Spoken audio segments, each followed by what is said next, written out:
Ever feel that Sunday evening dread? Yeah, you know that feeling. Wondering if your out-of-office message should really be a one-way ticket out of your current job. You're not alone. Today we're diving into an episode of the Find Your Dream Job podcast. The guest was career coach and licensed therapist Jessica Sweet, and she gave some super insightful advice about figuring out if it's time for a career change, and if so, how to gracefully make that leap. It is fascinating, isn't it? I mean, we hear all the time, if you hate your job, just quit. But Jessica reminds us there's actually a lot more to it than that. It's less about just straight up hating your job and more about honestly looking at if the bad outweighs any benefits, financial or anything else. Yeah, it's about recognizing when those Sunday scaries are more than just a case of the Mondays. Jessica calls it Sunday night dread. Yeah. And it's a signal we should all be paying attention to. Oh, absolutely. And that dread, it can show up in so many ways. Physically, emotionally, even mentally. It's like your body is giving you this not so subtle nudge, like, hey, something isn't right here. This reminds me so much of someone I used to work with. We'll call him Bob. And Bob, he was like the ultimate quiet quitter before that was even a thing. Like, it was so obvious to everyone he was just going through the motions. But he stayed at that job for years, even though you could tell it was making him totally miserable. It is easy to get stuck in that pattern, but Jessica cautions against just quitting without a plan. That leap into the unknown, it's tempting for sure. But honestly, it often just makes things more stressful in the long run. So how do we prevent ourselves from becoming the next Bob, but also not stay stuck in a job that's making us unhappy? One of Jessica's big recommendations is to actually start your job searching while you're still at your current job. Okay, so I can definitely see how that would be the last thing you'd want to do if you're already feeling burned out. But I'm definitely curious, why is that so important? Well, research actually shows that employers tend to see someone with a job as more desirable.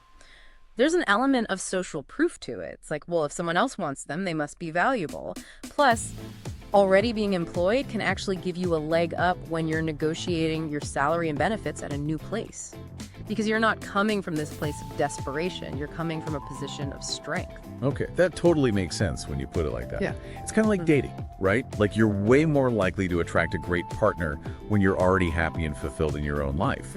But let's be real, trying to juggle a job search while you're working full-time, that's definitely no easy task. Oh, exactly. It's a marathon, not a sprint. And it takes a strategic approach, for sure. One thing Jessica warns against is, falling into the trap of constantly complaining during this time. Oh, I think I've been guilty of that. Sometimes it feels good in the moment to vent to coworkers, but it's probably not actually that productive.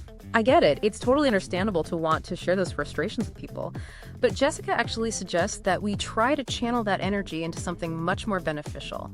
Self-reflection. So instead of just fixating on what's making us unhappy in our current job, we should be using that energy to figure out what we really want. Yes, exactly. Taking the time to examine what went wrong in your previous job, or even just in your career as a whole up to this point, that can give you really valuable clues about what to look for in your next opportunity.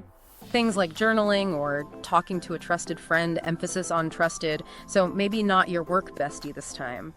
These are all great ways to process those feelings and uncover some of those hidden desires you might not have realized you had. It's like that saying, those who cannot remember the past are condemned to repeat it. Except in this case, it's more like those who don't learn from their bad jobs are doomed to repeat them. It really is. Like, you're holding up this mirror to your career and really seeing it clearly. It can help you see those patterns, like maybe you're always drawn to those really fast-paced environments, but then you end up craving more work-life balance.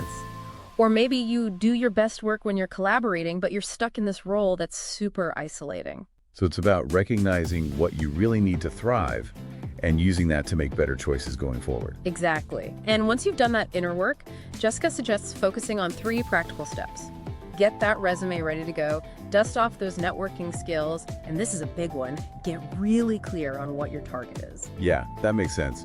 It's easy to get caught up in just wanting out of a bad situation, but then you end up just feeling lost if you don't know where you're going. Totally. Think of it like a GPS. You need to know both coordinates, where you are now, and your destination to find the best route. Having that target, that vision of your ideal job or industry, well, it just makes the whole search process so much more focused. I've definitely seen that happen. Like, when people try to be everything to everyone, they end up resonating with no one. I had a friend who was applying for everything from marketing jobs to, like, dog walking gigs when she was having a career crisis. No wonder nothing seemed to click. It's true. When you're clear about what you want, your networking becomes more strategic too. You can be more intentional about who you're connecting with. And your resume becomes this targeted document that really highlights the specific skills and experience that are relevant to those dream roles. So it's about quality over quantity. Yeah. Being intentional instead of just desperate. Exactly. Okay, so let's say you've got a new job lined up. Those final days at a job you're ready to leave, those can be so awkward. Got any advice on how to navigate that exit gracefully? Oh, for sure. Jessica actually had some great tips on this, especially when it comes to those exit interviews. You know, it's tempting to use that as a chance to air all your grievances and finally tell your boss how you really feel. And maybe do a little victory dance on the way out the door. Tempting, yeah. But probably not the best career move. The world's a lot smaller than you think, and you never know when you might cross paths with those people again. Okay, good point. So how do you balance being honest about your experience without totally burning bridges? Jessica recommends emphasizing the pull of something new, not just pushing away from the old job. It's a subtle difference, but it can make a huge difference in how you come across. So instead of saying, I'm out of here because this place is a dumpster fire, it's more like, I'm really excited about this new opportunity that's a better fit for my long-term goals. Got it. It's like you're focused on the open door in front of you, not the one slamming shut behind you. Exactly. And it's not about being dishonest or anything. It's just about framing things in a way that really highlights what you want. You know, those exit interviews, they're more about the company gathering information. It's not really your chance to vent. So what do you say when they ask, why are you leaving? Jessica suggests having like a little elevator pitch ready to go. Something short, positive, like, I'm so grateful for everything I've learned here, but I'm looking for a role where I can, and then fill in the blank, you know, like lead a team or use my design skills more. This new opportunity and new company seems like a perfect fit for that. So you're taking the focus off what you weren't getting and putting it on what you were pursuing. Exactly. You're showing them you're ambitious and proactive. And hey, if you do still need to process some of those tougher emotions around leaving, Jessica has a great suggestion. Write it all down like you're venting in a letter to your boss. And then... Ooh, burn the letter. Exactly. I love that. It's like you're releasing those feelings without actually torching any bridges. Yeah. So basically what we're taking away from this is that dealing with a job you don't love, it's not just about quitting. It's about being really intentional with your career. Yes. Both figuring out what you want and then going after it. I couldn't agree more. Our careers, they're journeys, not just destinations, right? There are going to be bumps along the way, for sure, detours, but you know what? Sometimes those lead to opportunities you'd never even imagined. That is so true.